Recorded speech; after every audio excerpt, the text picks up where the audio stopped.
নমস্কার বন্ধুরা, আমি রোহিত চলে এসেছি তোমাদের সাথে নতুন একটা তত্ত্ব সাজানোর ট্রে ভিডিও নিয়ে। তো বন্ধুরা, আজকে আমি দেখাবো যে বিয়েতে যেটা মেন জিনিস সেটা হচ্ছে বেনারসি। তো কোণের এই বেনারসিটা কিভাবে ফোল্ডিং করে তত্ত্বর মধ্যে ডেকোরেশন করব, তো সেটা তোমাদের সাথে শেয়ার করবো। তো চলো আজকে ভিডিও শুরু করা যাক।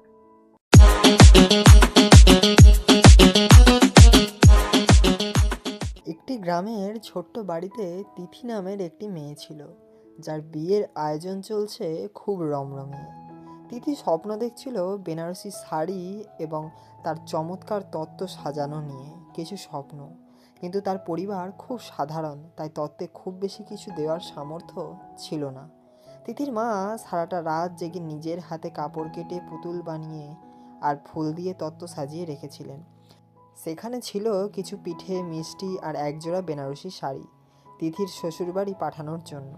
তবে শাড়ির গল্পটা ছিল বেশ আলাদা। বেনারসি শাড়িটা তিথির দাদির স্মৃতি। এই শাড়ি একসময় তিথির মা পরেছিলেন নিজের বাড়িতে। এবার তিথির পালা। দাদির শাড়ি হলেও মা সেটি যত্ন করে নতুনভাবে সেলাই করিয়েছিলেন, যেন তা দেখতে একদম নতুন লাগে। বিয়ের দিন সকালে যখন তিথি শাড়িটা হাতে পেল, তখন তার চোখে জল চলে এলো। তার মা তাকে বোঝালেন, এই শাড়ি শুধু কাপড় নয়, আমাদের পরিবারের ভালোবাসা, ইতিহাস এবং ঐতিহ্যের গল্প। এটা বয়ে নিয়ে যাবে তুমি তোমার নতুন জীবনে। তত্ত্ব সাজানোর এই পরম যত্ন আর ভালোবাসা যেন এই শাড়ির মধ্যে দিয়ে নতুন অধ্যায় শুরু করলো তিথির জীবনে।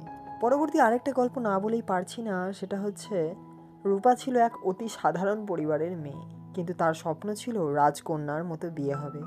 বিয়ের দিন যতই ঘনিয়ে আসছিল, তার মনের উত্তেজনা আর উচ্ছ্বাস বাড়ছিল। সবচেয়ে বেশি আগ্রহ ছিল তত্ত্বের দিকে। রূপার মা প্রতিশ্রুতি দিয়েছিলেন তত্ত্ব সাজানো এমনভাবে হবে যেন সেটি তার মনের মতো হয়। মায়ের নিজের হাতে বোনা সোনালি জরির একটি ওড়না ছিল, যা রূপার দাদি একসময় তাকে দিয়েছিলেন আশীর্বাদ হিসেবে।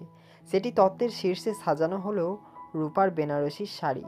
শাড়িটিও ছিল খুব সাধারণ, তবে মায়ের চেষ্টায় সেটিকে সুন্দর করে সাজানো হয়েছিল কিছু লাল আর সোনালি গয়নার সংযোগে।